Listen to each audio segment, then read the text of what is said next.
welcome. This is the Gym Boss Podcast. I'm Jimmy, I'm your host as always, and today is, should I run a challenge for my gym?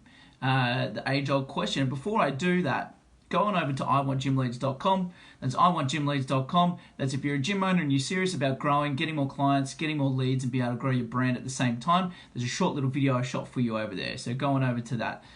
So let's dive right into the content today, because I want to be able to, this is something that's come up. I've just had a brand new client, Richard, over in NZ. Shout out to Richard. If you're listening, mate, I know you listen to this, but thank you so much for the inspiration for this one today, because this is actually quite a common question. Like, should you run a challenge for your gym? A lot of people see it everywhere. Like, it's a type of advertising, and it's not quite what you might think, because I know when gym owners come to me, they get stressed about, should I have a set start date? How many people should I get? How long should I market before, the challenge actually starts? Like, how much is my advertising budget for that? Like, how much should I charge for the challenge? What should I include for like all these different questions? And they start to get really overwhelmed, and it can be like a bit of paralysis analysis. Start thinking too much about it. And I like to, if you've been listening for long enough or watching for long enough, you know that I like to help people simplify, because the fundamentals and the basics are what build long-term businesses, and and also a business that gives the gym owner, yourself, peace of mind, less stress. That's what you want to be able to do, right? So something that's simpler is easy to carry on and continue. Something that's complex can usually only be carried out for a short period of time. So my usual response to a gym owner when they come to me like that, because they're feeling stressed out like that, and I know I felt like that too when I ran my first challenge ever. It was a 6-week challenge I charged like basically nothing for, which was stupid now in hindsight. But I had this set start date, and I managed to, get a whole bunch of people starting at the same time, which was great.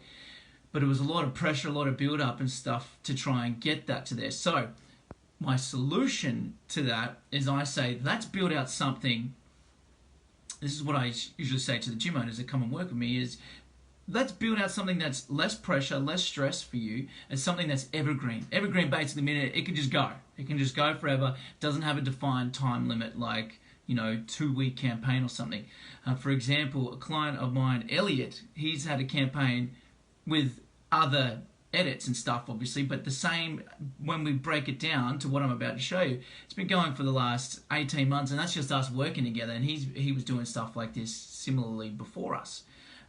Working together. But what I mean by having an evergreen, so on the back we've got a project versus a challenge. So if you're on Facebook Live, you probably see that on the whiteboard back there.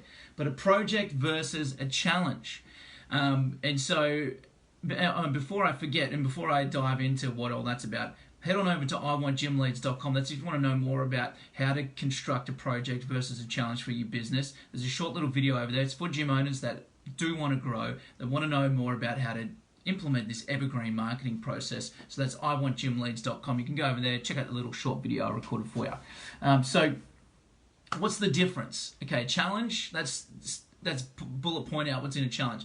Defined start date, has a connotation like there's some prizes to be won, that you have to do a hard push, a hard marketing push, a hard sales push at a certain period of time, and then then you end up having a whole bunch of people, if it goes successfully, starting all on the same day.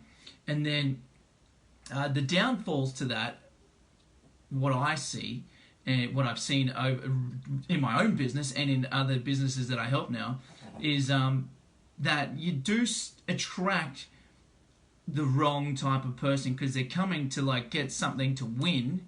They're not coming to get the benefit for themselves. So people will then try and manipulate it. If you're doing it by weigh-ins or by photos or whatever, they'll try to manipulate with water loading and whatever else. They come in there just for the cash prizes. You come in you're just attracting the wrong type of person, and I feel like it over time it does get a bit for your culture, which is what you want to be able to protect, and your culture and your community starts to get not so great because you're starting to bring in people that are just searching for external things rather than internal benefits instead of just for themselves. So that's the major one. And the other one is like, so that's the major one, attracting the wrong type of person. And also, what have we got here? Because I wrote down some notes here from when I was speaking to Richard. They're there for the wrong, basically they're there for the wrong reason. And number two is that it's just a hard start date.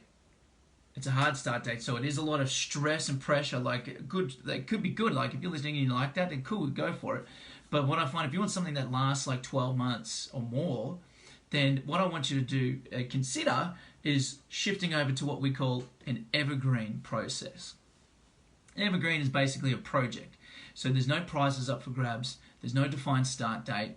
There's nothing like that. But you can advertise. I find people still want a time frame, and I find when we're advertising a project versus a challenge, so longer term is working a lot better right now. And today is Tuesday, the 7th of January, as I'm recording this. So projects and longer term things, I'm talking 10, 12, 14 week, and we advertise the fact that is that. The beauty of that, like they're working better right now as of today. Maybe not if you're listening to this later down the track, maybe the marketplace has changed, but I know over the years of running in my own semi-private personal training business, where we were charging high ticket for every single client, we didn't have any low ticket options. The 12-week ads or 90-day ads produced much better results over the long term than anything else. I'm sure there's some people listening now and that are doing great things with a 7-day, 14-day, 28-day offer and then doing the upsell. And so the downfall with that, I'm going on a tangent here, but hey, I'm here to deliver value for you.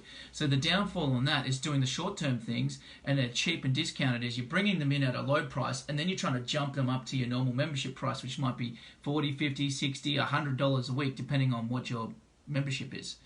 And to go from down to up is a lot harder to go from high to low.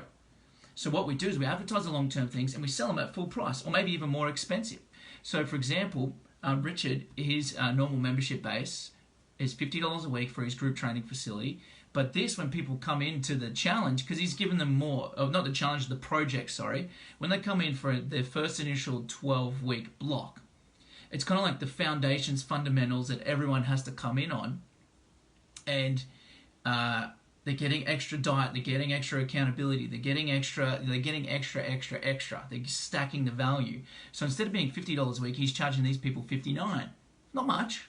He could go a lot more, but I think that's a good zone for him. So then when people, the reason why for this is twofold. And this is why I think this project thing is even better, is if you have existing members in the gym that are paying, for example, in Richard's example, I'm just pulling these numbers for examples, the $50 a week, and they're like, hey, I've seen you advertising there's this 12-week project for guys in the local area, and we're here, like, what is it? What do we do?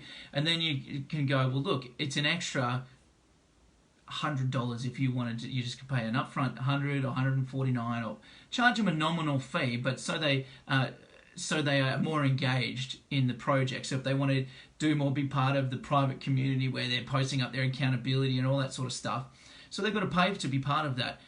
The downfall, I did try this originally in my own business where I thought, you know what, I'm not going to charge anybody extra. If they want to participate, they can just participate, and I tried to make everybody do it.